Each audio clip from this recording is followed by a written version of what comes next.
Bonsoir.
Alors, bonsoir à vous.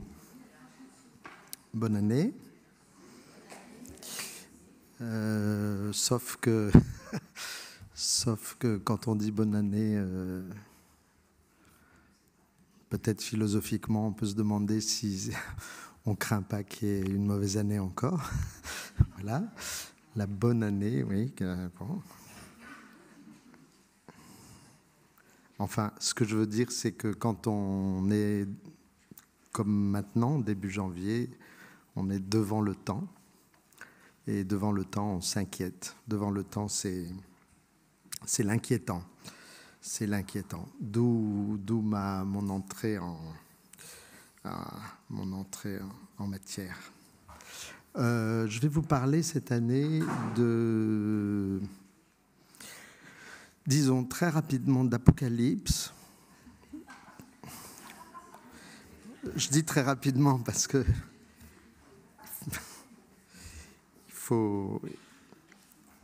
il faut aller au-delà de l'Apocalypse chrétienne très rapidement. J'ai élagué complètement mon propos pour arriver à quelque chose qui me semble le plus intéressant, c'est de vous faire un commentaire sur le Angelus Novus de Walter Benjamin, sur l'ange de l'histoire de Benjamin.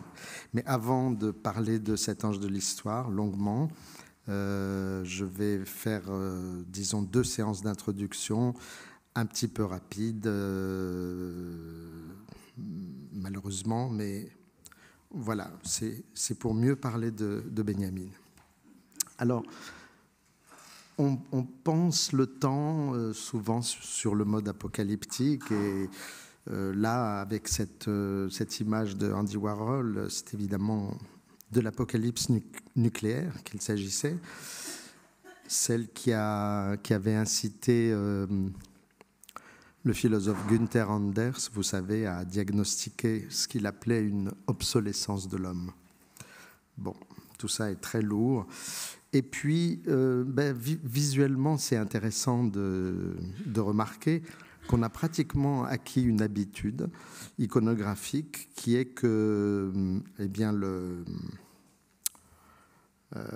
l'apocalypse nucléaire, c'est un champignon. C'est un champignon vu de haut. Vu de haut, ça veut dire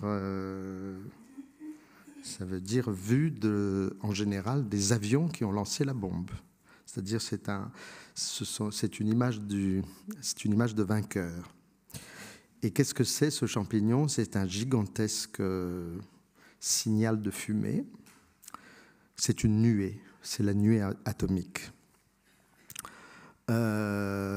En bas,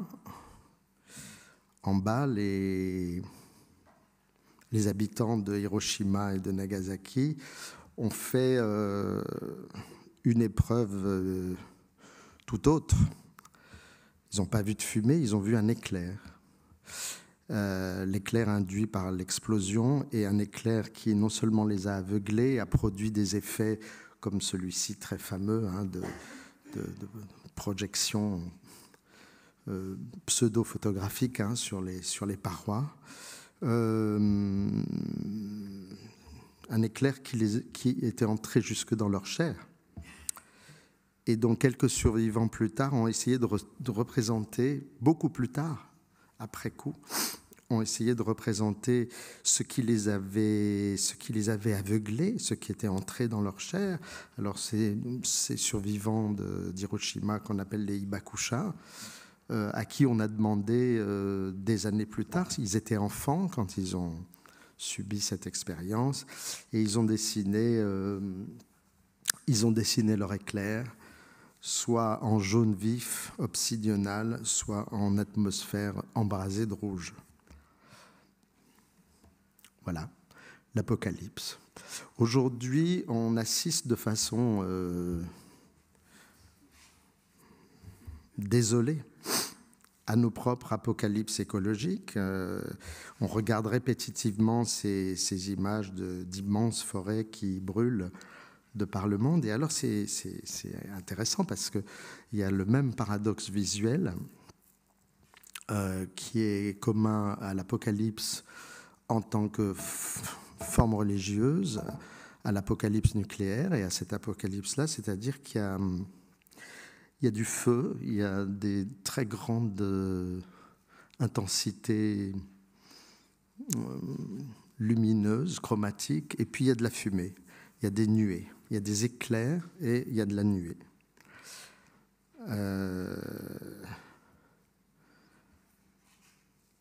Des nuées telles que finalement tout ça brûle, mais on ne voit même plus la terre qui est en dessous, on ne voit même plus le ciel qui est au-dessus. Et j'aimerais commencer sur ce paradoxe. Éclair, nuée. Les éclairs et les nuées. Puisque l'Apocalypse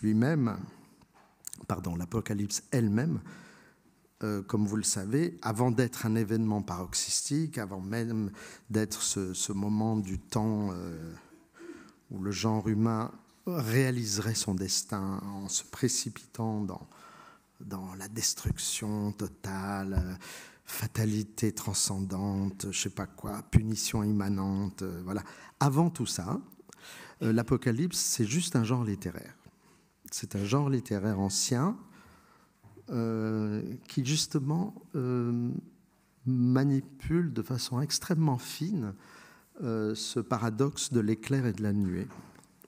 Alors, ce qu'on dit habituellement, je vais aller malheureusement très vite là, c'est que la tradition textuelle apocalyptique, particulièrement dans le cadre du christianisme, c'est donc une tradition littéraire visionnaire. Ce sont des poèmes de vision. Et ces visions elles-mêmes sont projetées en des espèces de montages d'images littéraires qui sont de façon très significative à la fois superlativement lumineuses et superlativement obscures. C'est des super éclairs et des super nuées. Il fallait, pour signifier le temps apocalyptique, c'est-à-dire le temps de la fin des temps, il fallait ces images conjuguées, bien que contradictoires du point de vue sensoriel, des éclairs et des nuées. Pourquoi ? Incroyable. Alors, je vous donne comme une sorte d'emblème qui est un détail d'un tableau de Memling qui est absolument magnifique, qui concerne Saint Jean, qui concerne l'Apocalypse de Saint Jean, et où vous voyez qu'il y a une nuée dans laquelle se éclate, en quelque sorte, une luminosité fantastique. Voilà. L'Apocalypse, ce sont des personnages. C'est ce qu'on dit en général. C'est-à-dire, quand vous pensez Apocalypse, vous pensez Jésus-Christ, agneau sacrifié, Dieu vengeur, Vous pensez dragon, vous pensez la prostituée fameuse, vous savez, la bête, il y a la bête, il y a la prostituée de Babylone qui est une sorte de symbole biblique évidemment, mais qui dans le texte de Saint Jean renvoie à la Rome impériale contemporaine. Vous avez des chevaux, un cheval rouge, un cheval verdâtre, vous avez des sauterelles. Vous avez donc évidemment les fameux 4 cavaliers de l'Apocalypse, ça c'est Dürer. Vous avez la bête à 7 têtes et à 10 cornes, et ainsi de suite, et ainsi de suite, et ainsi de suite. Mais par-delà cette zoologie symbolique qui est très intéressante en soi, hein, je veux simplement souligner que tout cela va dans une sorte de météorologie apocalyptique que constitue l'atmosphère, le médium, la matière imageante elle-même à la fois de ces poèmes et de cette proliférante iconographie, hein, dans laquelle tout cela respire et se produit. C'est pour ça que l'exemple de Memling est particulièrement significatif. Parce que ce sont des visions d'éclairs qui viennent fendre la nuit, d'abord. Alors, par exemple, dans le texte de Saint Jean, de l'Apocalypse de Saint Jean, vous avez un ange qui prend une grande pelle et dans la pelle, il l'emplit de feu. C'est une citation d'Ézéchiel.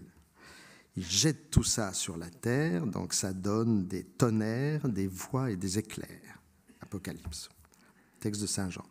Un verset plus loin, une grêle de sang vient se mêler à ce feu destructeur. Donc on a du rouge en plus du jaune, si vous voulez, hein, qui lui-même va faire lever des visions de nuées à la fois très sombres et très glorieuses, comme d'ailleurs dans la série épiphanique de l'Exode, hein, dans l'Ancien Testament, où la lumière du buisson ardent appelle la nuée divine, guidant le peuple dans le désert. Donc vous avez un buisson qui brûle, mais vous avez aussi la nuée. Avec, comme un épisode intermédiaire, les fléaux d'Égypte, par exemple. Bon. Le Christ apparaît avec ses nuées, écrit Saint Jean. Le soleil devient noir, la lune rougit comme du sang, les astres tombent du ciel, tout s'assombrit, un abîme s'ouvre, d'où monte une fumée, fumée, soufre, et là, quand même, c'est hard, hein, un tiers de l'humanité disparaît. C'est considérable. Champ de ruines, dominé cependant par de la lumière. Triomphe et gloire du Christ. 7 étoiles brillent dans sa main droite. Voilà la version de Albrecht Dürer, par exemple. Une épée sort de sa bouche, son visage est comme le soleil, ses yeux comme une flamme ardente, il apparaît en plus sur un trône céleste, qui est lui-même, je cite Saint Jean, vision de jaspe et de cornaline, d'arc-en-ciel ou d'émeraude. À la fin, tout étincelle en luminescence d'or, de jaspe, de cristal, de chalcédoine, de cornaline, de sardoine, de béryl, de chrysolite, de topaze, d'améthyste et je pense que j'en oublie. Vous voyez, c'est très sombre et c'est très lumineux.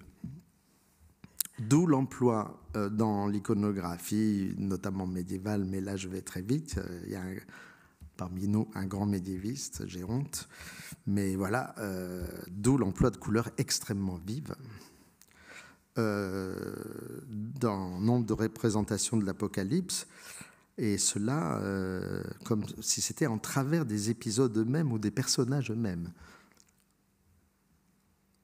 qui ont en général focalisé l'attention des iconographes. Alors là aussi, éclat jaune vif et embrassement rouge sang. Voilà un énorme feu qui se répand, c'est une apocalypse normande des années 1320-1340, bon, peu importe. Et dans le Beatus de Facundus, ce magnifique manuscrit, vous avez du sang, du rouge, du jaune. Voilà. Ou bien, plus tard, ça se coagule en quelque sorte. Vous voyez le ciel derrière, le ciel est tout rouge, rouge sur rouge, figure d'ange. Donc c'est une scène où justement le Christ inspire Saint Jean dans l'écriture de son Apocalypse, à Patmos. C'est un manuscrit néerlandais du XVe siècle. Et je reviens à ma grande nuée de Memling, avec en plus un arc-en-ciel. Et dans les cycles du XVIe siècle, les cycles plus populaires ou les extraordinaires séries de Dürer ou de Burckmer, vous avez, même si tout ça est gravé en noir et blanc, vous avez des pluies d'étoiles, des éclats, des éclairs qui illuminent en quelque sorte, et qui font en tout cas trembler complètement tout l'espace apocalyptique.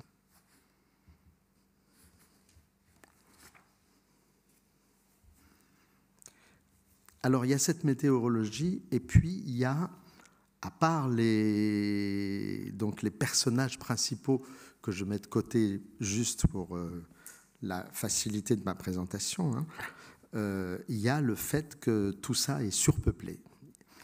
Ça grouille ça grouille de gens qui sont punis, ça grouille de gens qui punissent, ça grouille d'anges, voilà. Les figures, qu'elles soient humaines ou surnaturelles, qu'elles soient animales d'ailleurs, et monstrueuses quelquefois, grouillent de partout dans cet espace qui est lui-même sans dessus-dessous. Le ciel se déchire, ça c'est Burckmer. Le ciel se déchire, les orages se déchaînent, la terre s'ouvre, la terre remue, la terre tremble sur ses assises. Bon, c'est à la fois un ensemble de visions de séisme et je pourrais appeler ça une tentative de faire en sorte qu'il y ait une sorte de séisme de la vision. Je renverse. On sait que, historiquement, cette configuration a émergé de plusieurs ondes, éloignées les unes des autres, qui viennent s'entrechoquer avec leurs forces respectives. Et c'est ce que, une fois encore, il faut toujours le rappeler, ce que Warburg avait bien établi, dans le sens où il n'est pas de monde figuratif, celui donc occidental ici de l'Apocalypse, qui ne soit la résultante ou la soudaine rencontre de mouvements préalables qui sont migratoires dans l'espace, Wanderungen, et dans le temps, Nachleben. Et donc on sait très bien que les grands fléaux apocalyptiques, dans le texte de Saint Jean, qui est la base aussi cultuelle, bien sûr, manifeste que les images elles-mêmes s'y comportent déjà comme des espèces de ce que j'appellerais des fléaux voyageurs. Voyageurs parce que si on suit par exemple les leçons de l'ami de Warburg, Franz Boll, en 1914, il avait étudié la dynamique des éléments païens et surtout orientaux, très anciens, babyloniens, au cœur même de l'univers hellénistique et chrétien propre aux visions de Saint Jean. Il y a un livre entier de Franz Boll qu'on n'étudie plus beaucoup aujourd'hui, qui est justement sur l'Apocalypse de Saint Jean et ses sources orientales. Une étude qui a été remise, remise à jour et développé par, comment il s'appelle, Norman Cohn, C'est un livre qui s'intitule « Cosmos, chaos et le monde qui vient, du mythe au combat à l'eschatologie ». Donc c'est sur les aspects gigantomachiques, égyptiens, mésopotamiens, juifs, voilà, intertestamentaires, apocryphes. Enfin, c'est une énorme littérature, hein. Donc je simplifie énormément là dans ma présentation. En tout cas, l'histoire des apocalypses se présente comme une immense formation anachronique de temps entrechoqués qui aboutit à cette obsession de ce que vous voyez ici, hein, la pronosticatio. Voilà, bonne année. C'est ça la question. Est-ce qu'on va passer une bonne année ? C'est-à-dire qu'on s'inquiète sur le futur. Et le futur, en fait, c'est un futur qui a toujours été déjà vu. C'est un futur qui est pensé à travers une certaine mémoire. Le tohu-bohu apocalyptique, on le sait d'autre part, ça a été beaucoup étudié, c'est pas très très intéressant.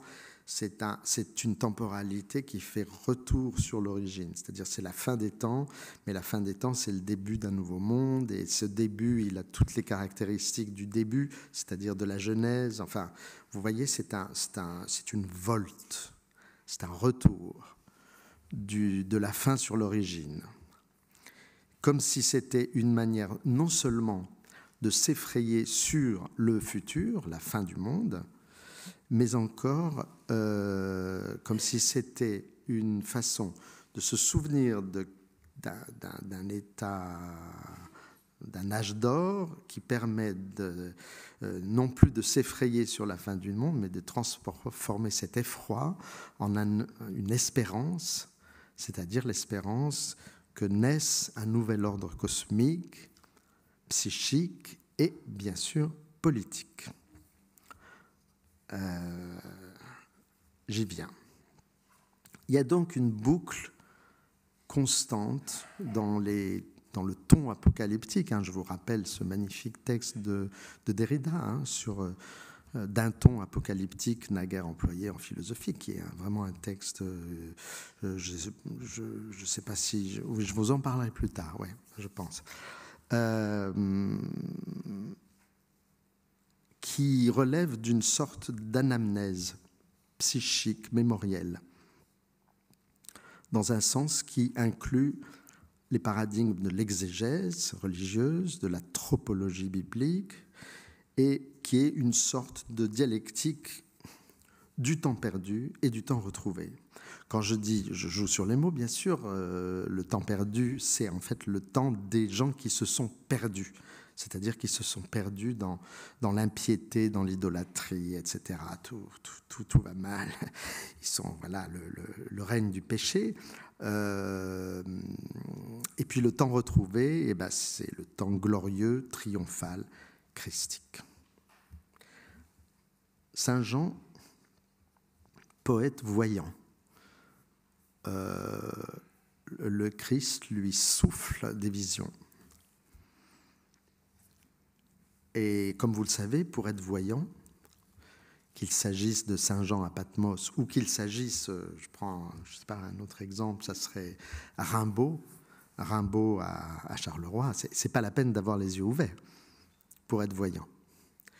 C'est même mieux d'avoir les yeux fermés, enfin d'avoir des... j'aime beaucoup cette idée des phosphènes. Vous savez ce que c'est les phosphènes? C'est quand on ferme les yeux et puis on voit des trucs là, à l'intérieur des paupières, surtout quand on vous donne un coup derrière la tête. Vous voyez des étoiles là, comme Dürer.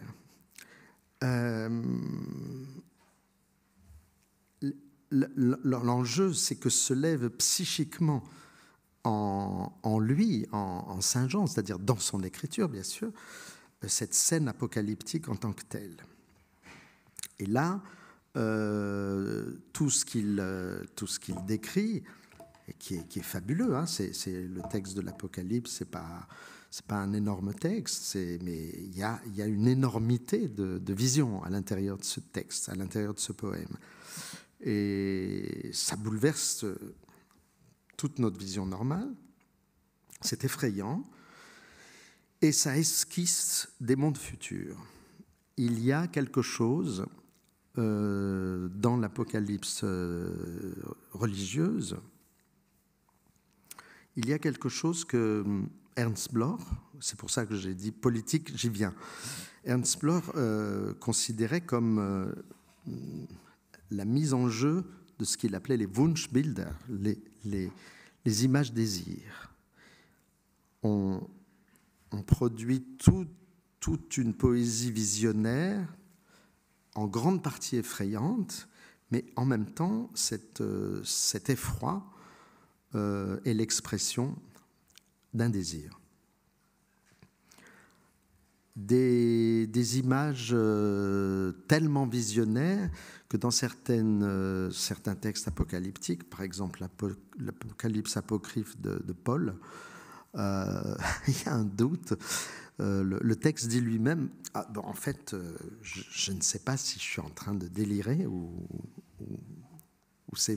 j'ai vraiment vu quelque chose que le Christ m'a envoyé. Le texte, c'est « Est-ce que j'ai été ravi au ciel, dans mon corps, ou bien hors de mon corps ?» Ambivalence, donc, des apocalypses qui apparaît au lieu, en fait, d'une conjonction psychique de l'effroi. C'est fait pour effrayer, c'est un texte effrayant. Donc, d'ailleurs, plus je l'ai lu, plus je le déteste, ce texte. Il est effrayant, quoi. Il est fait pour effrayer, mais en même temps, il fabrique une sorte d'espérance. Voilà. Côté effroi, je reviens à Dürer, il faut se souvenir de la perspective ouverte par Winnicott, par exemple, le psychanalyste Donald Winnicott, dans un essai magnifique qui s'intitule « La crainte de l'effondrement ». Ça avait été publié par la Nouvelle Revue de Psychanalyse il y a longtemps, en 1975.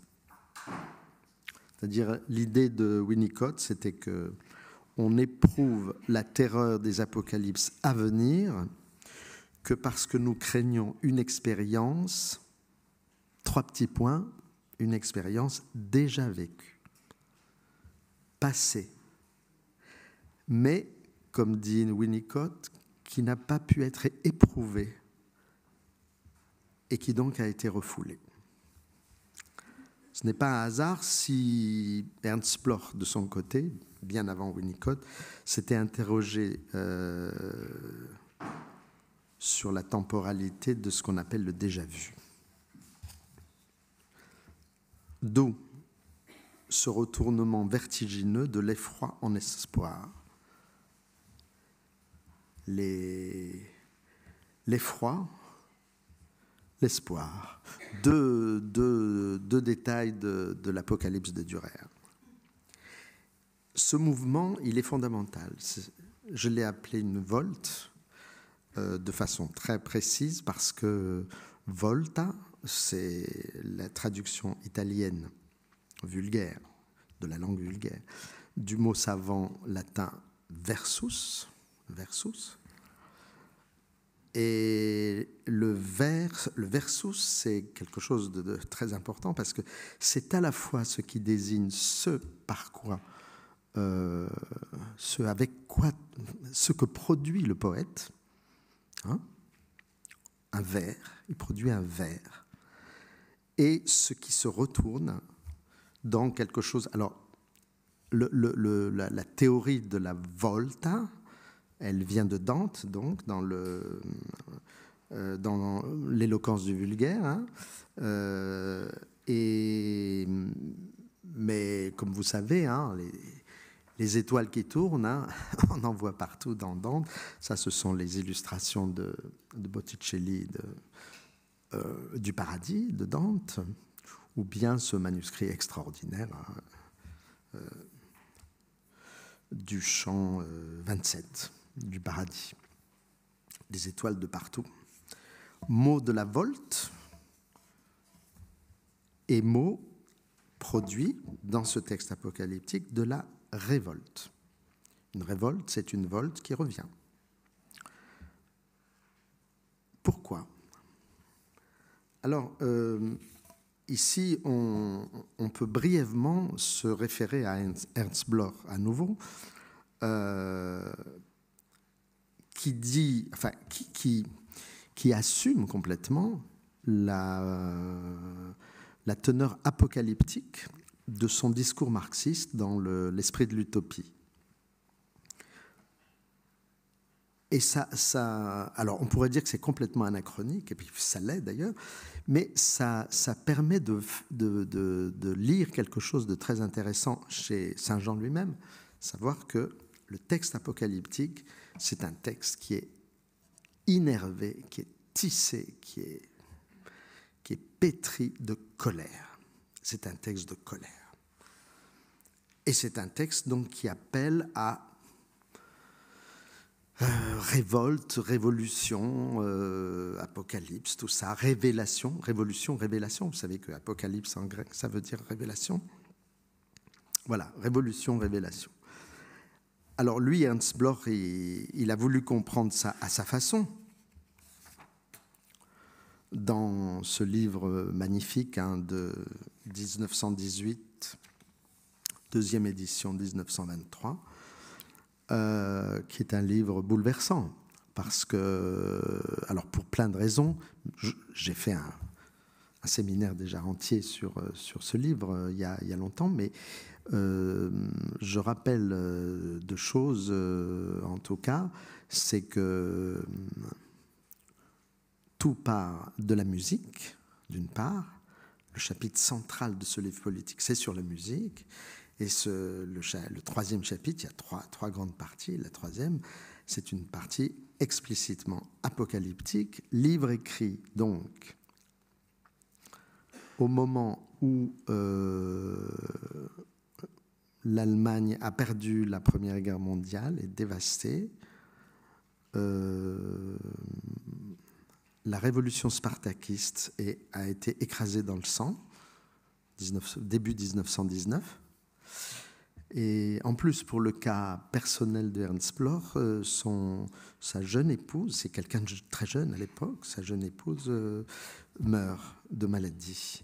Il y avait tout pour désespérer, et il écrit un livre qui s'appelle « L'esprit de l'utopie », avec une partie flamboyante dans laquelle il insère le mot « apocalypse ». Simplement, cette façon de comprendre le mot « apocalypse » chez Ernst Bloch, c'est une façon spartakiste. C'est-à-dire, il dit, mais c'est pas une question de Dieu, hein, c'est à nous de le faire. La formule, c'est à nous de commencer. C'est-à-dire à nous de finir cet ordre du monde, à nous de recommencer un nouvel ordre, un nouveau cycle, un nouveau monde. À nous de recommencer l'histoire, à nous d'illuminer l'au-delà par notre propre marche imaginaire. Incroyable d'écrire ça au moment où Karl Liebknecht se fait assassiner après avoir écrit son texte Trotz alledem, malgré tout. Livre incandescent, où Ernst Bloch propose une vision totalement hérétique du marxisme sous l'espèce d'une apocalypse immanente, révolutionnaire, mais immanente, mais apocalyptique. Donc tout ça très hétérodoxe. Je cite un passage, mais bon, il y aurait beaucoup à dire. Dans l'Apocalypse, écrit Ernst Bloch, le ciel disparaît comme un chemin qu'on roule, mais c'est nous qui colorons, qui accélérons, qui décidons de tout. Rien n'est terminé, rien n'est déjà clos par le fait que nous sommes capables d'apporter le grain de la rencontre de soi à la terrifiante fête des moissons de l'Apocalypse. Bon. Dans cette perspective, cette volte dont je parle, ce tournant du temps, n'attend pas le retour à la source, n'attend pas une rédemption finale. Là où c'est extrêmement intéressant, c'est l'élément que je développerai plus tard avec Benjamin, c'est l'élément, je dirais, chassidique, l'élément juif de cette histoire, savoir qu'il ne s'agit pas d'une rédemption finale, d'une téléologie qui va vers un jugement dernier, non. Pour Ernst Bloch, l'Apocalypse peut se déclencher à n'importe quel moment. À n'importe quel moment. C'est comme un rabbin chassidique qui disait que si je déplace cette tasse, peut-être c'est comme ça que le Messie viendra. C'est très kafkaïen. Alors ça, c'est l'esprit Benjamin Bloch. À tout moment, une apocalypse est possible, même si elle est improbable, et de toute façon, elle sera inattendue. C'est une sorte de tourbillon dans le fleuve du devenir historique, c'est ce que disait Benjamin à propos de l'origine. C'est un tourbillon dans le fleuve du devenir, et c'est pas la fin du cours du fleuve, pas du tout. Elle est partout, elle est possible partout. Pourquoi ? Parce qu'elle vient d'en bas. Alors c'est là où Ernst Bloch renverse complètement. Bon, vous voyez, pardonnez-moi, je vais très très vite, mais vous voyez bien comment il y a un renversement pour lui, de façon donc très anachronique. L'Apocalypse vient d'en bas, pas d'en haut, parce qu'elle ne tient qu'à nous-mêmes. Elle tient au tréfonds de nos propres désirs, de nos propres Wunschbilder, de nos propres images souhaits, images désirs. Et elle se manifeste lorsque certaines hérésies d'espérance se déchaînent en révolte politique. Donc pour lui, une apocalypse, c'est hérétique. Alors il y aurait à raconter toute la façon dont l'Apocalypse de Saint Jean a tardé à entrer dans le canon chrétien. Vous savez, c'est le dernier livre de la Bible chrétienne. Et si c'est le dernier, c'est aussi parce que il y avait une résistance, il y avait quelque chose de problématique à mettre un texte aussi visionnaire, aussi violent, aussi dans le canon. Alors, Bloch était très sensible à tout ce qui s'était passé en Allemagne au XVIe siècle, donc c'est l'époque de Dürer. À l'époque de Dürer, Dürer qui s'effrayait notamment lorsque, là encore, c'est bonne année, c'est-à-dire l'année 1500 a été une occasion d'effroi, d'inquiétude temporelle extraordinaire, notamment chez Dürer, et ce dont portent témoignage certains de ses autoportraits, ou à un autre moment, la fameuse représentation de ce rêve prémonitoire d'une nuée apocalyptique. C'est un rêve, dans le feuillet, en fait, il y a tout un texte où il raconte son rêve. Mais à cette époque-là, alors il y a d'autres représentations qui sont dues également à Dürer, pas celle-là, bien sûr, pas celle-là, mais on a, vous voyez, à cette époque-là, une sorte de hantise qui est liée à l'espèce d'effroi devant le temps, lié au moment de la Réforme, lui-même lié au moment des révoltes paysannes, des grandes révoltes paysannes de cette époque en Allemagne, dont porte témoignage le magnifique écrit de Aby Warburg sur la propagande politique à l'époque de Luther, dont je vous montre une page là. La guerre des paysans, dont parle Warburg, c'est pour ça que je vous montre cette image, la guerre des paysans faisait en fait se rejoindre ce qu'il est bon d'appeler un soulèvement de la terre, c'était le soulèvement de la terre, avec le feu du ciel. Et donc Warburg n'a pas manqué d'analyser sous l'angle iconologique quelque chose qu'il appelait avec très grande justesse une psychomachie, c'est-à-dire une bataille, une grande bataille psychique, culturelle, qui mêlait le paganisme antique à un christianisme lui-même déchiré de l'intérieur. À cette époque, il y avait un artiste très peu connu aujourd'hui qui s'appelle on ne sait pas comment il s'appelait, donc on l'appelle le maître de Pétrarque.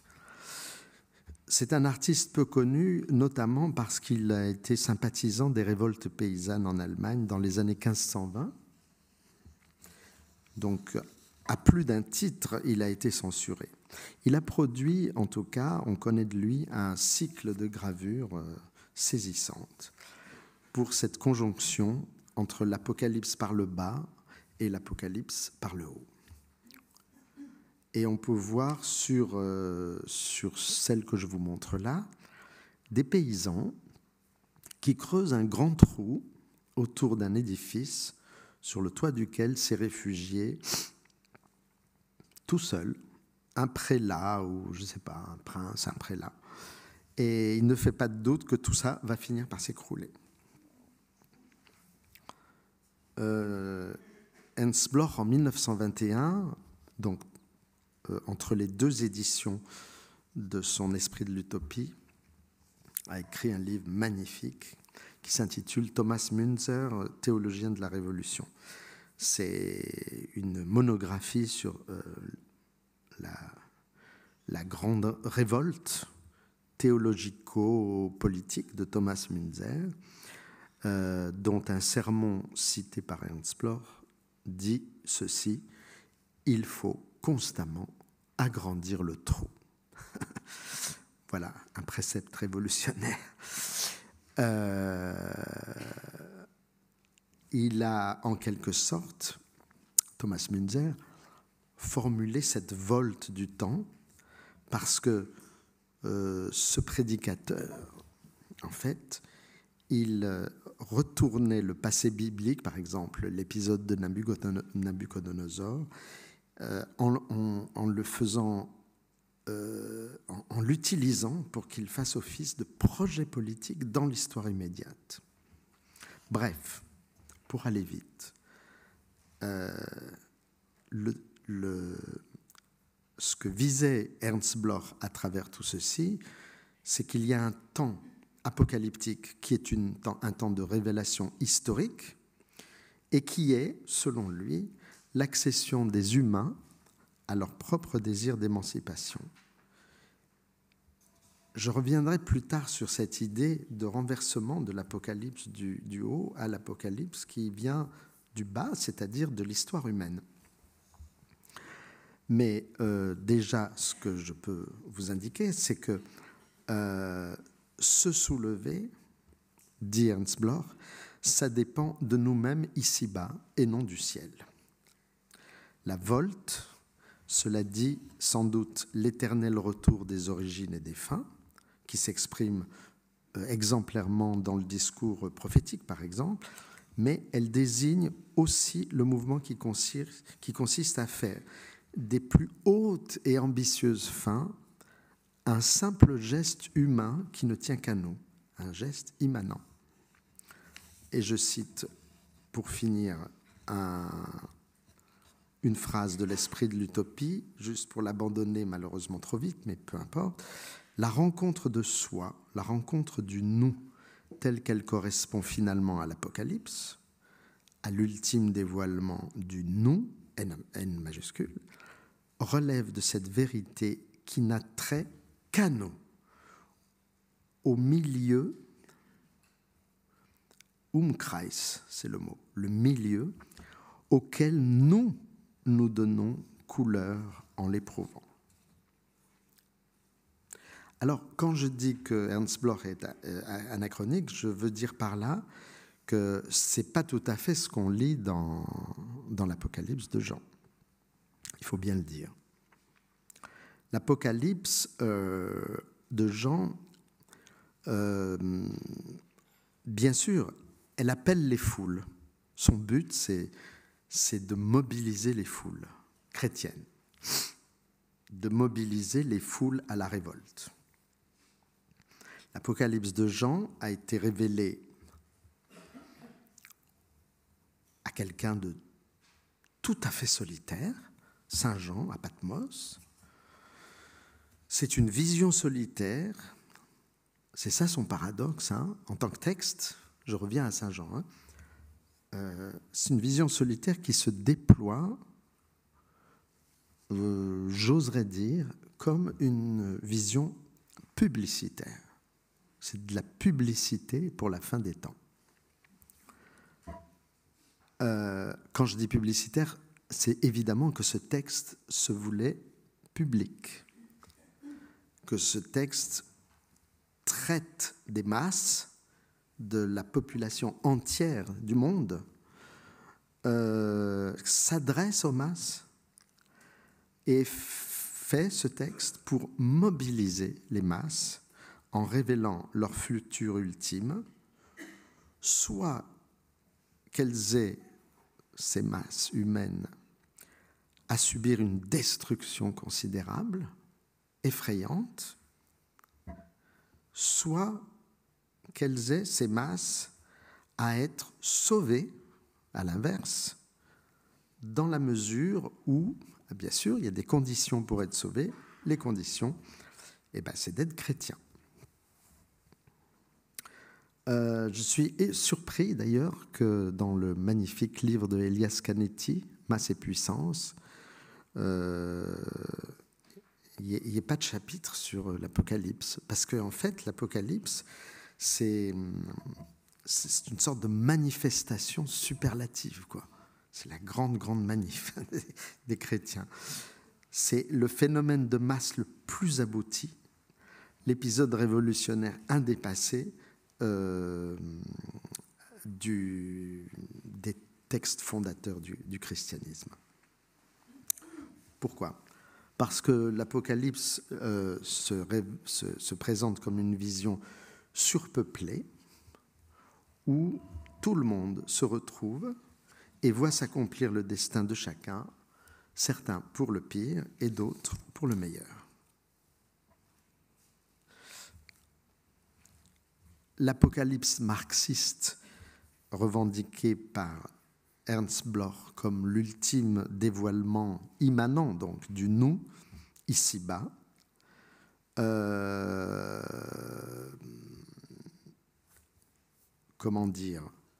inverse quelque chose qui est essentiel dans l'Apocalypse de Jean, parce que l'Apocalypse de Jean concerne une foule là-haut.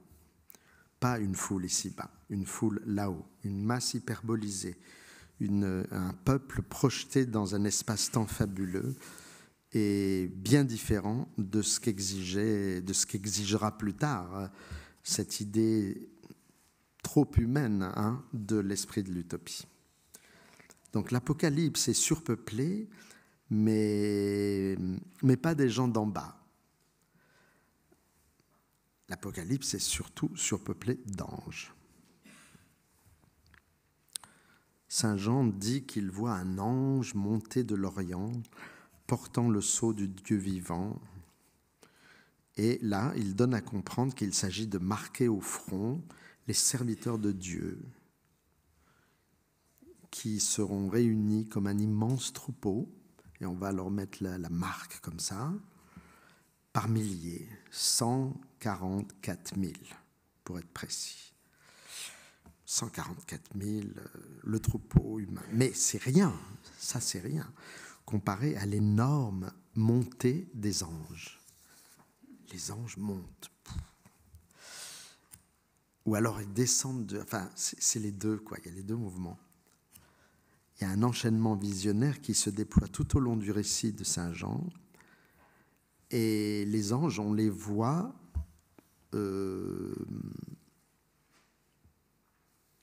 apparaître en cohortes. Vous savez qu'on dit les cohortes célestes, les cohortes angéliques.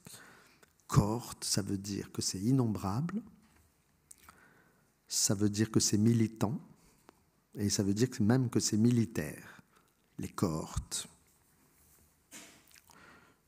Je vous cite un passage de Saint Jean. « Et ma vision se poursuivit, j'entendis la voix d'une multitude d'anges rassemblés autour du trône. Ils se comptaient par myriades de myriades et par milliers de milliers. Ça, c'est la traduction de l'école biblique de Jérusalem. Dans d'autres traductions, on lit, par exemple, 200 millions. Dans les exégèses ultérieures, on a renchéri. Le père Kircher, Athanase Kircher, en 1652, estime le chiffre à 300 millions d'anges. Et un autre théologien, Gaspard Schott, dans une Magia Universalis de 1657, prétend démontrer que le nombre de tous les anges relève d'un ordre de grandeur qui s'élève à 10 puissance 62. Pourquoi pas ? Tout en admettant le caractère singulier de chaque ange, puisque chaque personne a son ange gardien, comme vous savez. Mais si on suit simplement le récit de Saint Jean, on retire l'impression qu'à tout instant, il y a un ange qui surgit.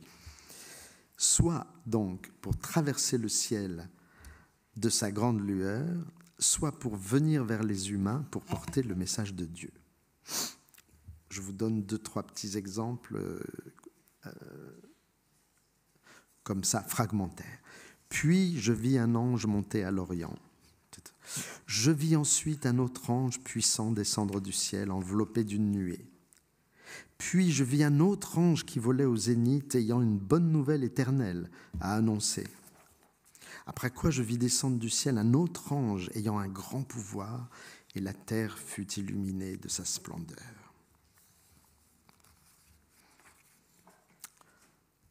Je passe quelques citations pour être plus rapide.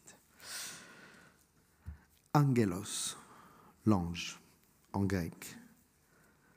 En fait, ça existe depuis Homère. C'est un mot très ancien. Angelos. C'est un mot donc très païen. C'est un mot païen. Le mot angelos, ça veut dire l'envoyé, et plus exactement le messager des dieux. Tout va bien. À strictement parler, c'est donc l'ange, quelqu'un qui annonce quelque chose qui vient d'en haut.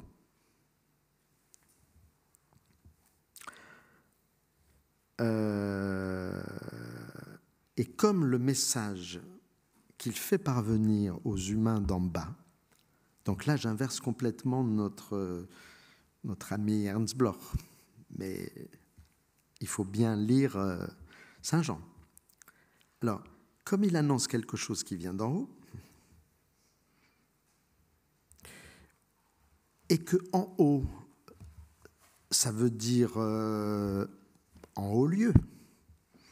Vous voyez, quand on dit en haut lieu, ça veut dire qu'en haut, c'est le lieu du pouvoir.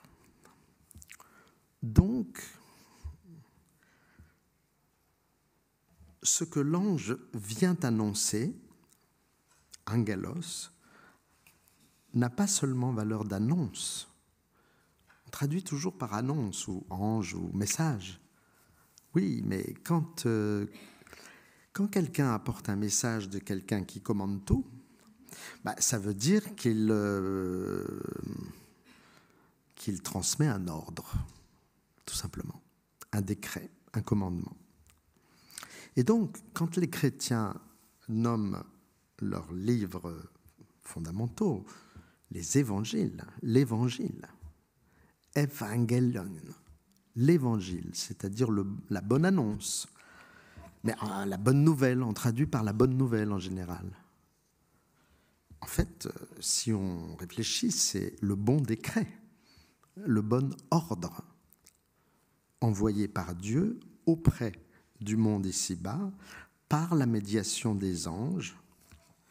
Donc, il y a entre Gabriel et la Vierge dans l'Annonciation, c'est un dialogue tout à fait charmant. Mais enfin, à la fin, elle obéit, tout simplement.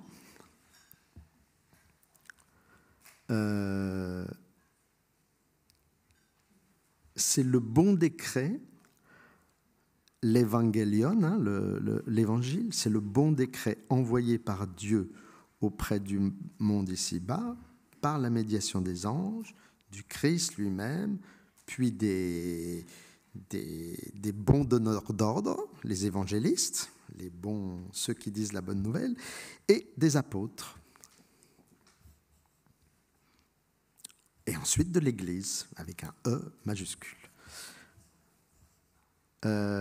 Chantraine, l'auteur du dictionnaire étymologique de la langue grecque, concluait l'article Angelos en écrivant « On suppose que le mot est un emprunt à l'Orient, mais sans pouvoir préciser davantage. » Là encore, on retrouve l'atmosphère Aby Warburg, Franz Boll, tout le côté oriental, Égypte, Babylone, ce qu'on appelle les sources orientales.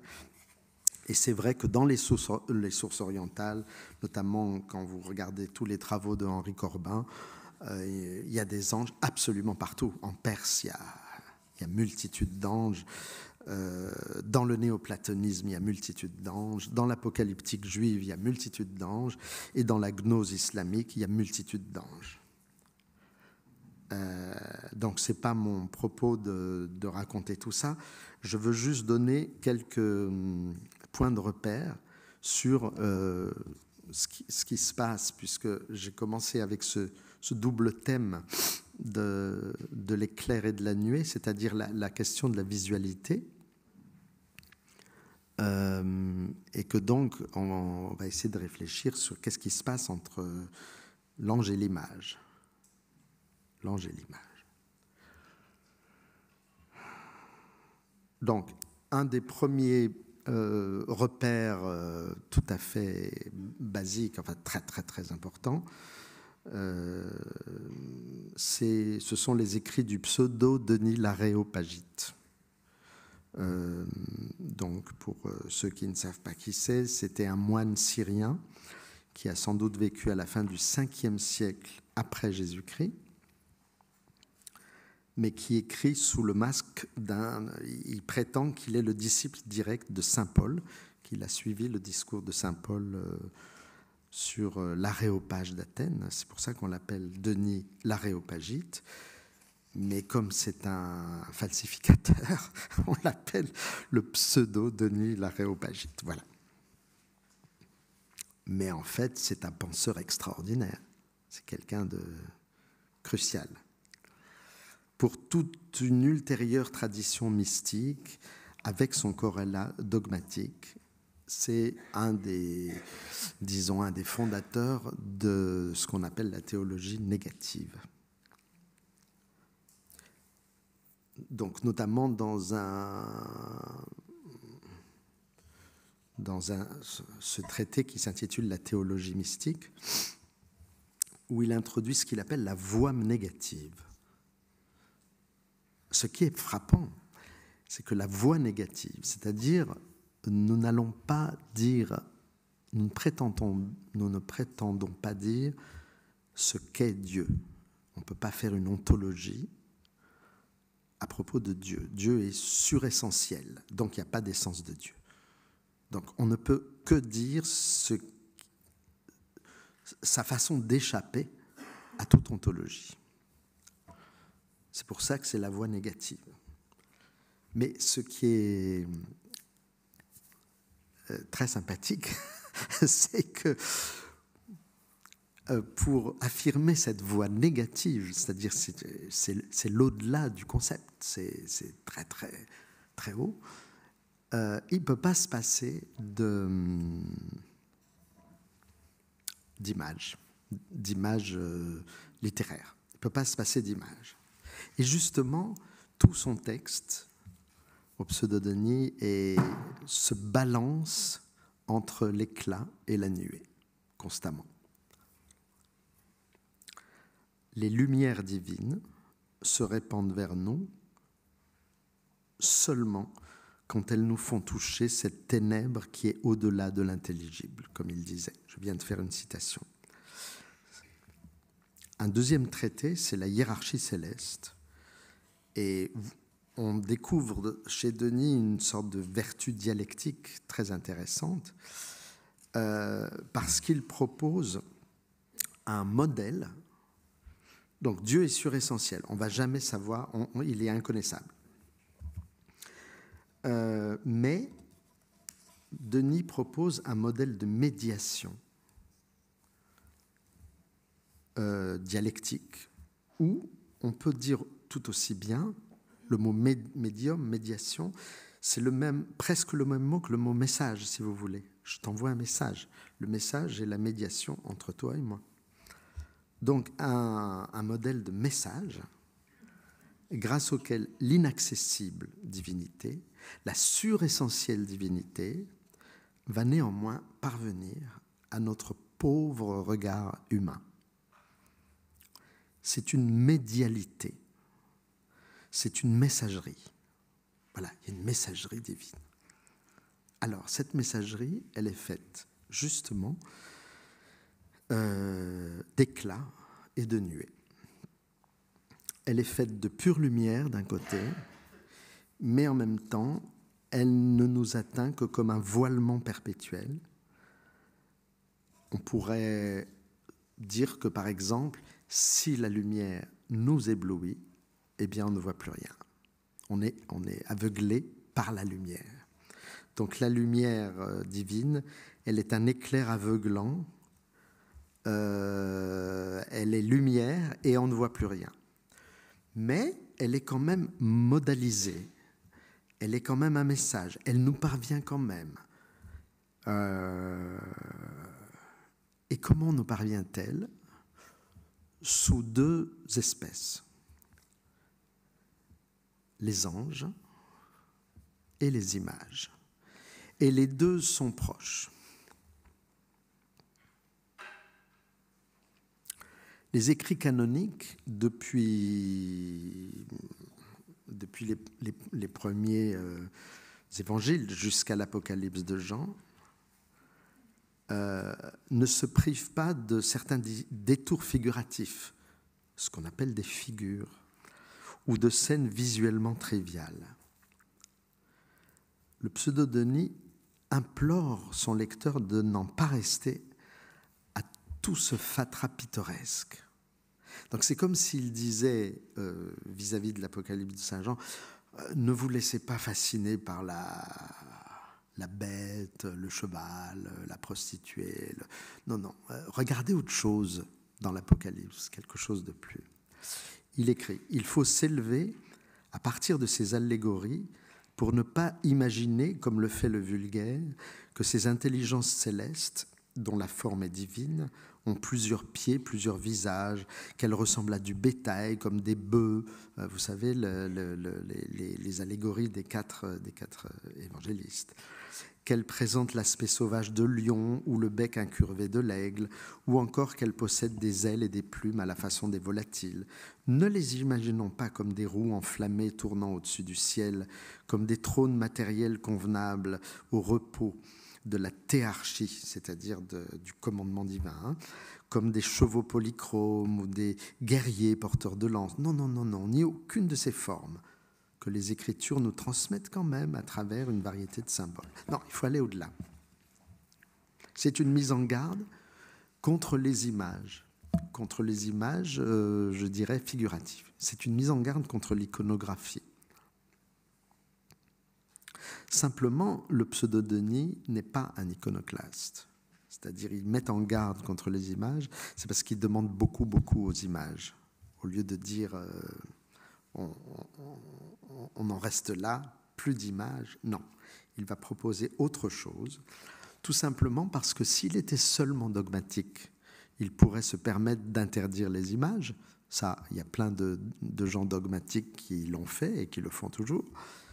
Non, c'est aussi un mystique. Et les mystiques ne peuvent pas se passer d'images, ni d'une certaine affinité visuelle. L'affinité visuelle, c'est ce qui met ensemble quelque chose qui est d'un côté, mais non, pas d'un côté, c'est tout ensemble, pardon. Le figurable, j'appellerais ça, qui est nécessaire à l'intelligence humaine. Les hommes ne peuvent comprendre qu'à travers des figures, avec le nécessaire repli ou retrait dont se voile nécessairement toute épiphanie divine. Tout ce qui apparaît de divin apparaît dans le retrait ou le repli. Il faut du figurable et du repli, de la proximité et de la distance, de l'éclair et de la nuée. Alors, le pseudo-Denis va proposer 2 coups de force. Le premier coup de force, c'est de dire, bon, comment on va faire ? On va s'en sortir avec ce qu'il appelle des images dissemblables, des images sans ressemblance, anomoia, sans ressemblance, qui échappent à l'alternative de la représentation et de l'irreprésentable, quelque chose entre les deux. Bon, vous avez par exemple Dieu égale roi du monde. Alors bon, vous allez le mettre sur un trône. Bon, mais un trône, ça va pas. c'est pas assez bien. Alors, ce qu'il va demander, Denis, c'est qu'on réfléchisse non pas sur la forme d'un trône ou une barbe de roi ou une couronne. Non, on va réfléchir sur l'espèce de paradoxe matériel et visuel de ce trône lui-même. C'est-à-dire qu'il va dire, moi je pense qu'il faut... Ce qui compte, c'est l'image des pierres précieuses, semi-précieuses, dissemblables, veinées, marmorisées, abstraites, comme des nuages qui forment ce trône. Ce qu'on retrouve, donc, par exemple, chez Fra Angelico, parce que le pseudo-Denis était commenté et lu dans la bibliothèque du couvent de San Marco. Et là, pourquoi Fra Angelico il nous fait des marches sur le trône divin comme ça? C'est parce qu'il a il y a une tonalité dionysienne. Hein. Vous savez que le pseudo-Denis, c'est le théologien majeur de l'art gothique. Hein. C'est la basilique Saint-Denis. L'art gothique est né à Saint-Denis, plus ou moins. Donc Saint-Denis, c'est Saint-Denis l'aréopagite. C'est voilà. Et qu'il est beaucoup plus important d'avoir une image erratique, abstraite, diaphane, émanée de ses propres matériaux, marbre coloré ou pierres précieuses. Voilà une zone dans une annonciation de Fra Angelico ou à Bergame, le tableau de Bergame. Voilà ce qu'il en est, qui n'est pas seulement d'ordre décoratif, hein, bien au-delà, mais qui est d'ordre, je dirais, qui fait signe vers ces images dissemblables. Le deuxième coup de force, c'est d'articuler ces images dissemblables directement sur la nature et le pouvoir des anges. Alors là, par exemple, c'est l'aile de l'ange de l'Annonciation de Fra Angelico qui ne vous dit pas grand-chose sur cette diapositive, évidemment. Il faut juste savoir que, à partir des questions scolastiques que se posaient les théologiens, est-ce que l'ange, c'est un être blanc ou rouge ? Est-ce que c'est un être rouge parce qu'il relève du feu, ses ailes en particulier, mais non, c'est un être blanc parce qu'il est pur. Querelle qu'on retrouve chez les contemporains de Fra Angelico.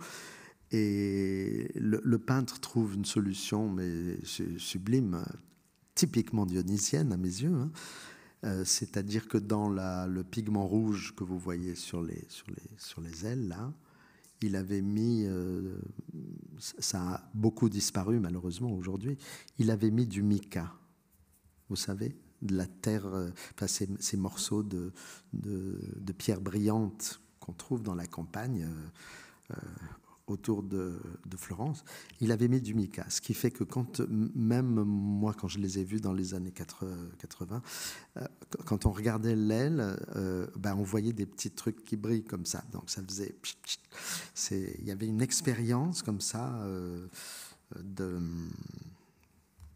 qui allait au-delà de l'opposition blanc-rouge. C'était au-delà de la couleur, un au-delà de la couleur.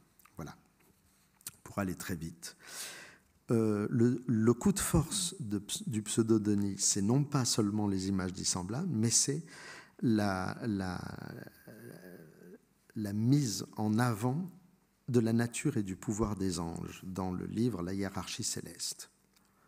Il y a une échelle ascendante de toute médiation mystique, à savoir ce qui confère aux créatures autant qu'il se peut la ressemblance divine et ce qui les unit à Dieu. Donc, il y a les images pour nous permettre quelquefois de recevoir cette illumination.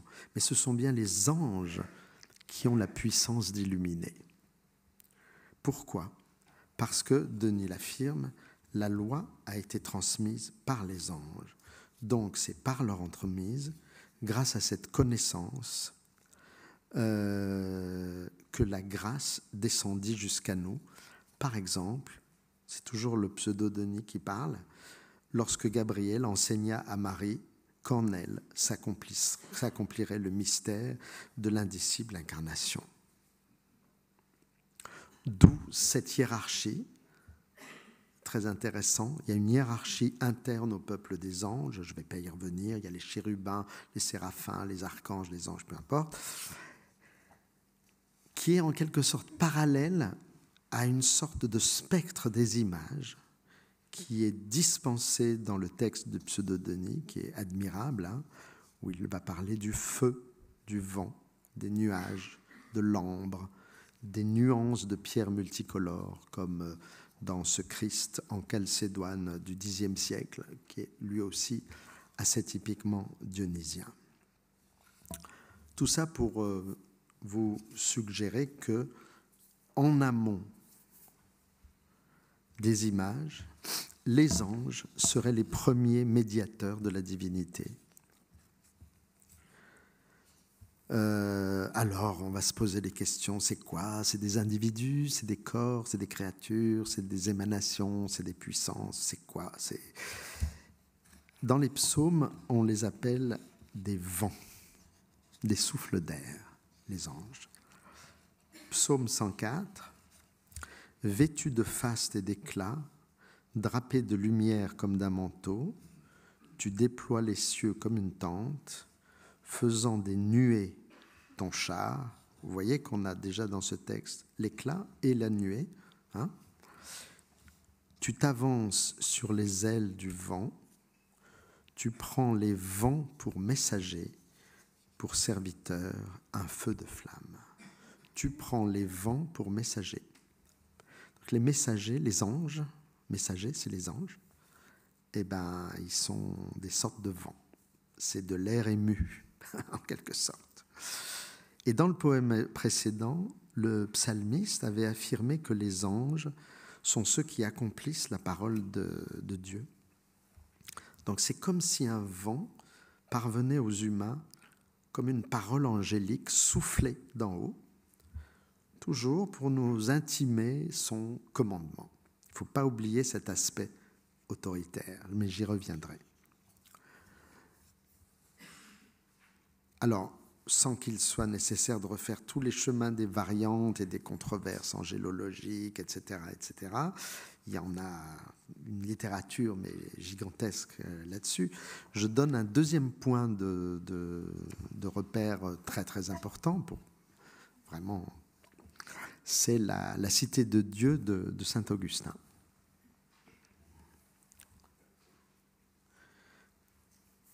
Où les anges ont évidemment droit de cité, si l'on peut dire. Saint Augustin affirmait que leur création coïncide exactement avec celle de la lumière dans le livre de la Genèse. Il est clair que si les anges se trouvent parmi les œuvres que Dieu fit en 6 jours, ils sont 7 lumières, angeli ipsi sunt illa lux. Cette lumière qui a reçu le nom de jour, diei nomen. Et c'est assurément qu'ils ont été faits participants de la lumière éternelle, qui est l'immuable sagesse de Dieu elle-même, par laquelle tout a été fait.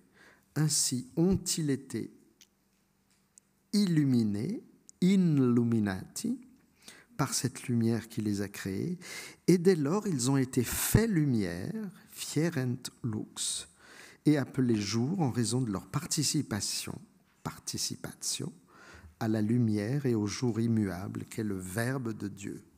Le Verbe comme lumière dont les anges sont une sorte de souffle qui continue. Le fait qu'un certain ange ait été nommé porteur de lumière, c'est-à-dire Lucifer, et que cet ange ait pu incarner à lui tout seul toute la psychomachie des anges rebelles, voilà, c'est une histoire bien connue. Le mal, le pouvoir du mal, au ciel comme ici-bas, montre qu'en créant la lumière, Dieu ne pouvait pas se passer des ténèbres, bien qu'il les séparât, évidemment. Comme devra être distingué, c'est un topos de la théologie médiévale, la ressemblance de rivalité des anges mauvais et la ressemblance d'humilité des anges bons. Voilà, tout cela apparaît, tout cela nous fait un grand récit où la ressemblance, comme vous le voyez, n'est pas du tout donnée à l'évidence, que la ressemblance est un véritable drame, que saint Bonaventure en profitera pour faire toute une hiérarchie des anges selon leur degré de similitudo avec Dieu. Et voilà, installer une sorte de grand débat, les démons, les anges. Et les théologiens ne vont jamais cesser de se trouver embarrassés, là même où ils se trouvaient le plus sûr d'eux-mêmes, les bons, les méchants. Mais voilà, c'est plus compliqué. Troisième, ou je ne sais plus, repère, c'est la somme théologique de saint Thomas, qui s'intéresse dans la première partie de la somme théologique, les questions 110 à 119. Vous avez tout un développement sur les attaques des démons, Daemonum impugnatio, qui est développé dans le strict prolongement d'un très long discours sur les anges. Donc les anges, ils n'ont pas d'impugnatio, c'est pas impugnatio, c'est praesidentia.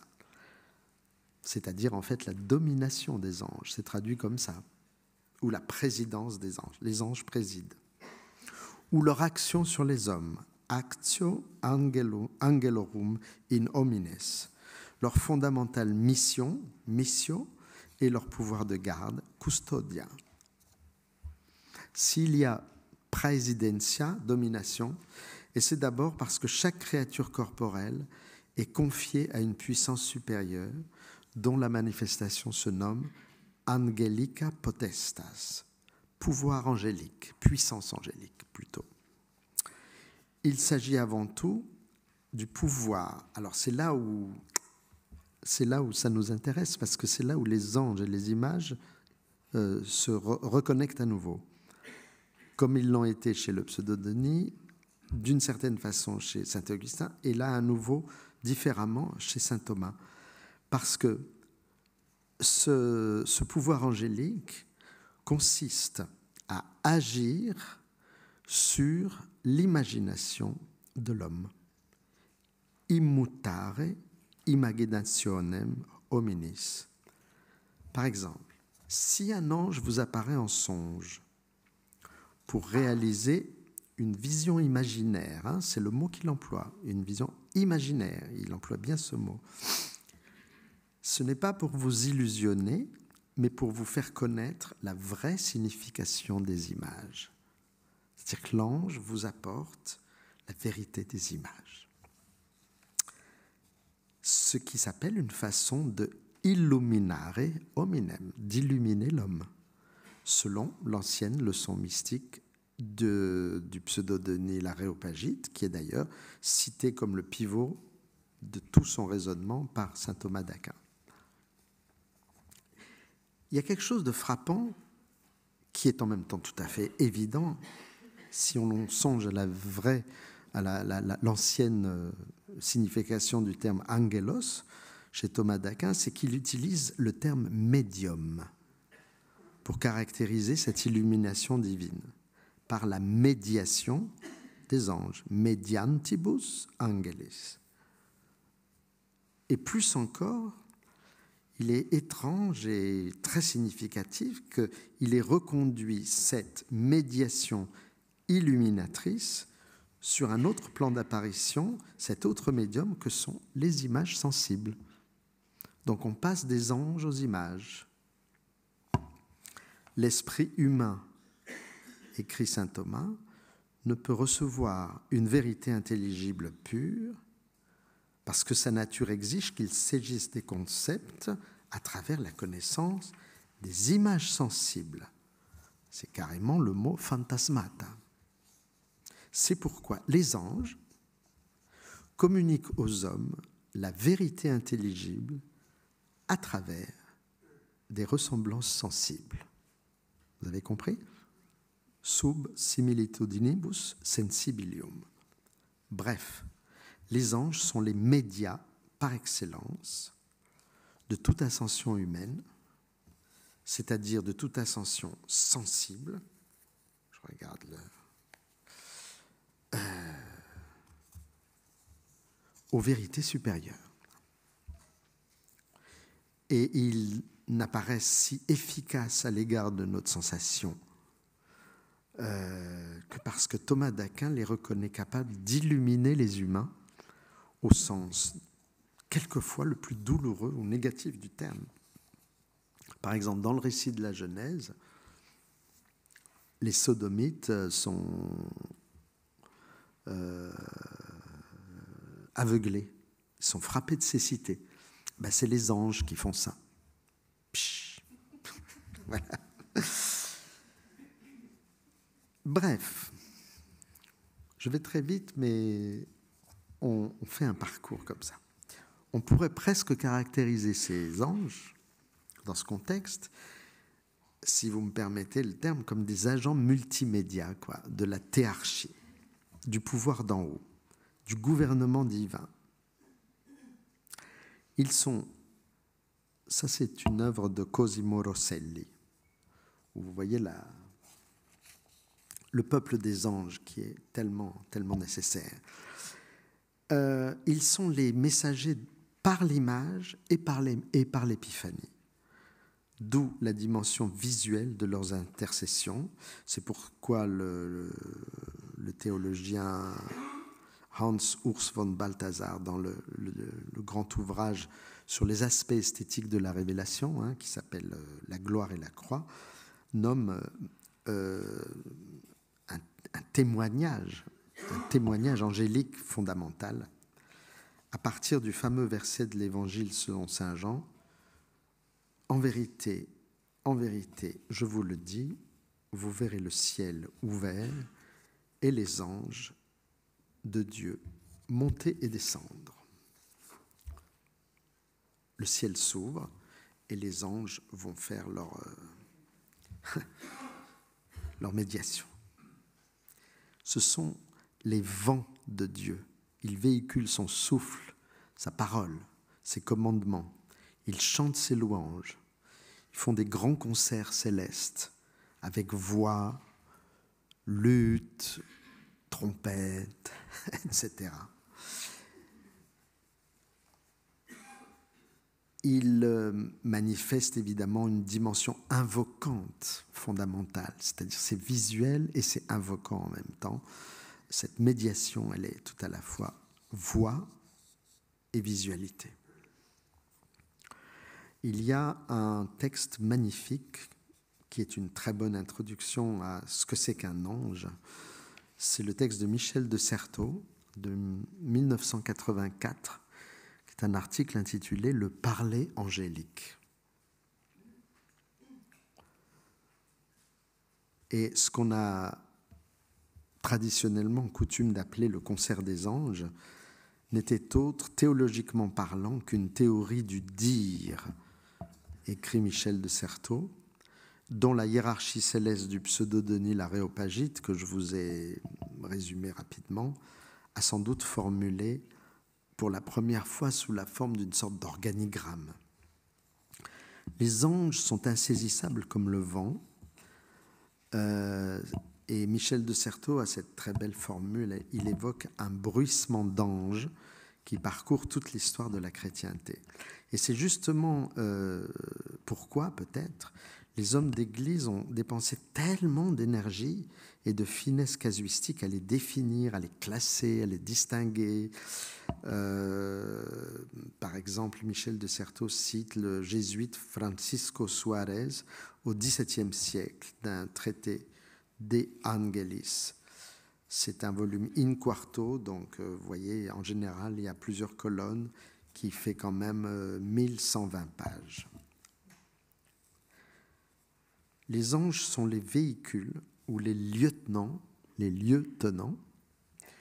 l'énonciation d'en haut. Mais leur paradoxe, Michel de Certeau veut le souligner, consiste en ce que cette hiérarchie dans laquelle ils sont pris, on va y revenir à propos de Emanuele Coccia et de Agamben, leur hiérarchie, selon Michel de Certeau, est très souvent contredite par la phénoménologie même de leur apparition. C'est-à-dire, ils relèvent d'un ordre, ils sont presque des fonctionnaires, des militaires, c'est les militaires de Dieu. Et pourtant, quand ils apparaissent, il y a quelque chose qui se passe qui est d'ordre symptomatique, comme dit Michel de Certeau. Je cite, « L'ange figure plutôt une transversalité de la communication. » C'est-à-dire c'est un médium, mais c'est pas si simple que ça. Et il produit des effets de symptômes. Il lézarde et traverse, il court-circuite les hiérarchies des êtres et des médiations, en sorte que ces passages ont la forme d'une parole qui conteste l'ordre des choses.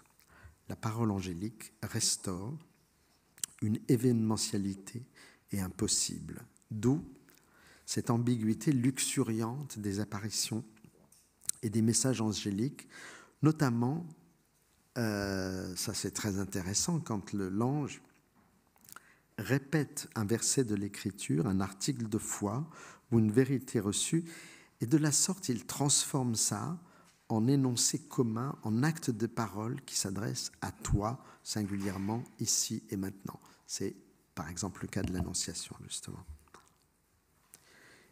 Et Michel de Certeau dit « L'ange, c'est l'inattendu de ce qui se met à parler. » Figure de dépassement donc, figure de dépassement parce que, mais ça c'est typiquement Michel de Certeau, Michel de Certeau est un grand penseur de la façon dont la parole mystique déborde le dogme. Si on s'en tient au dogme, rien ne dépasse. La parole mystique déborde le dogme, déborde la norme théologique. Alors, bien sûr, c'est ça qui intéressait Michel de Certeau. Par exemple, dans le livre de vie de sainte Thérèse d'Avila, avec le fameux ange au dard, qui a tellement inspiré Georges Bataille, puis Jacques Lacan. Il y a encore les écrits de Jacob Böhme, il y a les écrits d'Angelus Silesius, justement. Angelus Silesius, il est bien nommé comme ça, avec un recours à des élégies, à des textes élégiaques qu'on va retrouver bien plus tard dans les magnifiques élégies de Rilke, qui sont également pleines d'anges. Le livre d'Angelos Silesius s'intitule « Le pèlerin chérubinique ». Donc en fait, c'est un migrant perpétuel. Et d'ailleurs, c'est intéressant parce que c'est un jeune garçon, c'est un petit garçon. Et dans ce texte, les anges ne transmettent leurs paroles qu'à fonder celle-ci sur la vérité d'un regard, puisque c'est ce qui est prêté aux anges, en fait. C'est ce que nous sommes incapables de faire en tant qu'humains, c'est de contempler la lumière divine face à face. Nous, on ne peut pas. Les anges, oui. Et donc, ils sont les médiateurs de cette possibilité de regarder face à face. Vous savez que Massimo Cacciari, le philosophe italien, a écrit un livre en 1986 qui s'intitulait L'Angelo Necessario, l'ange nécessaire, où il y a plein de choses intéressantes et en même temps, je dirais que je ne suis pas d'accord avec l'idée qu'il oppose le verbal et le visuel, considérant les anges comme gardiens du verbe divin, point final, c'est-à-dire messager, dit-il, de l'invisible en tant qu'invisible. Je ne crois pas du tout. Il y a une dimension, évidemment, ce que j'essaie de vous montrer là sur cette articulation ange-image serait une façon de discuter cette thèse-là. Par exemple, il suffit de poser son regard sur une annonciation, je vous remontre l'ange de Fra Angelico, pour comprendre en quoi l'invisible s'y figure visuellement. Le souffle diaphane de la parole à s'incarner en décision formelle, plastique, colorée, comme dans cet exemple du mica, mais il y en a bien d'autres solutions aussi qui ont été apportées.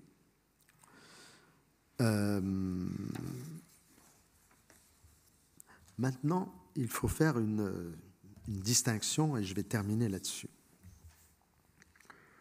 Il y a l'ange de l'Annonciation, donc on a passé des années ici à l'École des études à travailler sur l'Annonciation. Magnifique, c'est tendre, c'est adorable, c'est l'incarnation, c'est tout ça. Mais en fait, il y a les anges de l'Apocalypse. Donc j'y reviens. Les anges de l'Apocalypse,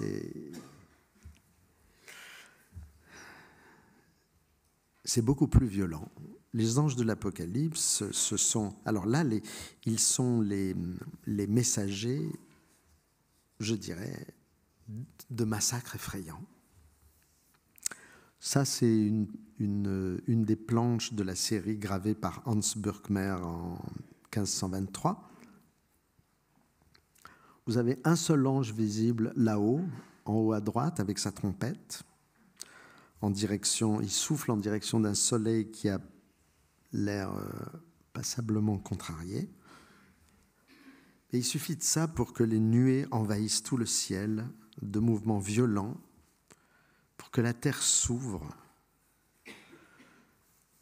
pour que s'allume un énorme brasier à partir de cette fosse, d'où surgissent des multiples créatures monstrueuses décrites par saint Jean. Je vous cite le texte. « Et le cinquième ange sonna, alors je vis un astre qui, du ciel, avait chu sur la terre. On lui remit les clés du puits de l'abîme. Il ouvrit le puits de l'abîme et il en monta une fumée comme celle d'une immense fournaise.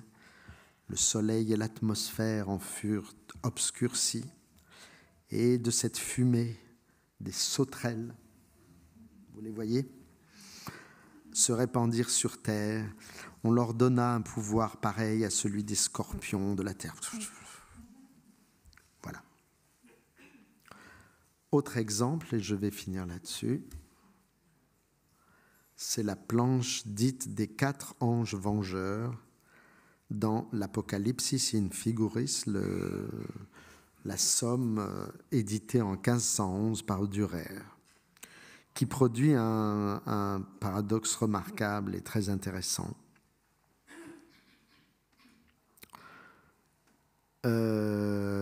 ces 4 anges vengeurs sont les protagonistes d'une entreprise, donc, comme je vous l'ai dit, qui consiste à massacrer une bonne part de l'humanité. Hein.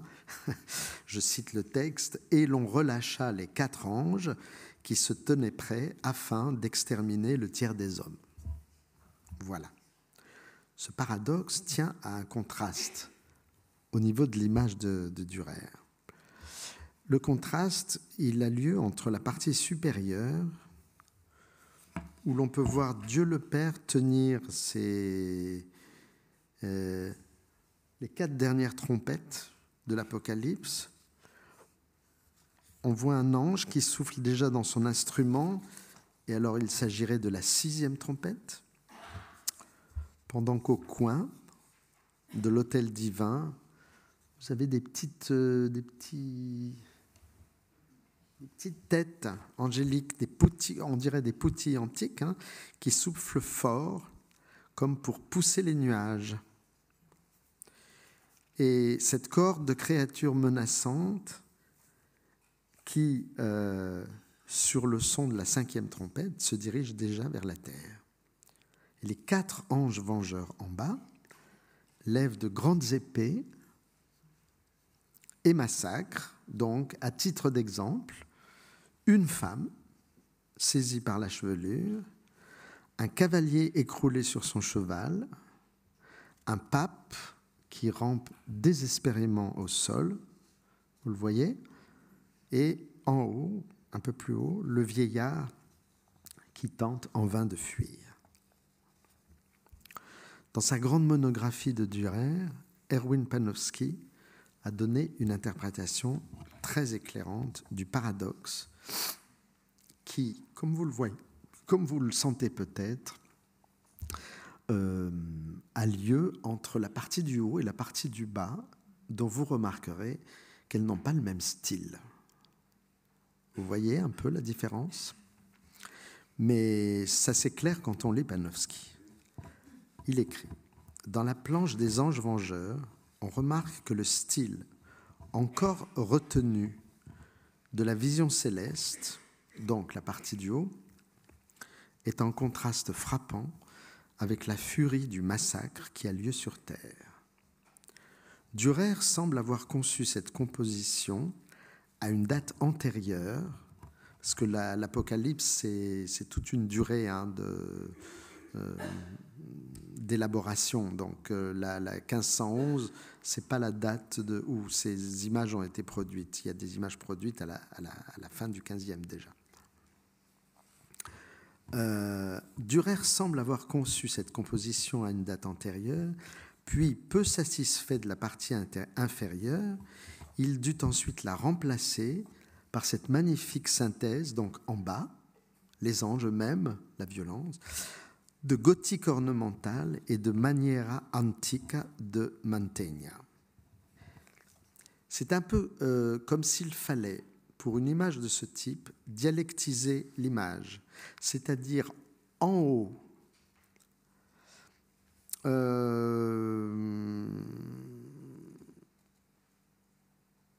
en haut lieu, la gloire, tout va bien, on souffle les nuages, il y a une ornementation graphique qui est à hauteur d'une sorte d'épiphanie glorieuse. Donc voilà. Mais en bas, on a un pathétisme gestuel, on a quelque chose de très, très, très, du coup,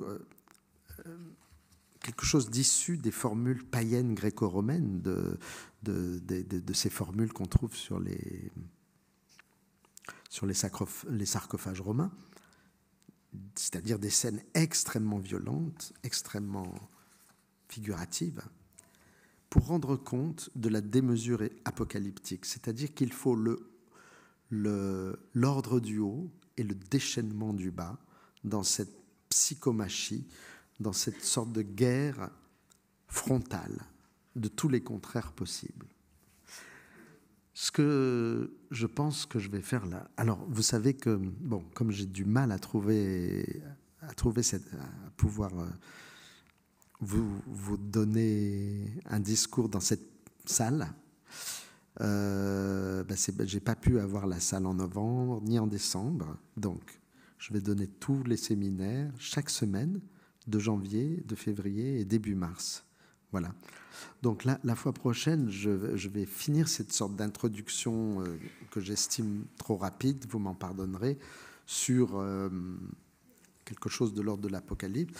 Et puis, en fait, je vais arriver à mon point précis, qui sera non seulement l'ange de l'histoire de Benjamin, mais en quoi cet ange de l'histoire de Benjamin est pour nous un outil, peut-être, un outil philosophique pour critiquer une tendance très importante de la pensée politique aujourd'hui, que je qualifierais d'apocalyptique. Apocalyptique, et voilà. Donc, pour le dire très simplement, la teneur théologico-politique qui est à l'œuvre dans, par exemple, ce qui se passe entre Israël et Gaza, ce qui se passe entre les Palestiniens et le gouvernement israélien, qui, dans les deux cas, se soutient d'une théologie politique ou d'une politique théologique. Il faut savoir comment faire autrement, comment faire de la politique autrement que théologico-politique. Donc ça va nous amener, bien sûr, à regarder le petit gamin de Paul Klee, l'Angelus Novus, mais ça va nous amener à critiquer Saint Jean, Saint Paul, Badiou, Agamben, Carl Schmitt, évidemment, ben voilà, et puis de voir comment Benjamin s'en sort, comment Benjamin nous montre une voie qui n'a pas du tout été vue, notamment par Agamben. Alors le cas d'Agamben est extraordinaire parce que c'est un grand philosophe, c'est quelqu'un qui a apporté une connaissance capitale sur Benjamin. Simplement, au cœur de son Benjamin, il y a Saint Paul, Carl Schmitt, Heidegger, et là, ça va plus du tout à mes yeux. Ça ne va plus. Alors, qu'est-ce que c'est qu'un petit ange Paul Klee ou qu'un petit ange juif, comme l'appelle Benjamin lui-même? C'est ce qui va nous intéresser notamment. Et puis, si vous aviez quelque chose à lire en avance, ça serait la correspondance de Benjamin avec Scholem. Parce que là, elle éclaire exactement tout ce propos. Voilà. Donc, à la semaine prochaine.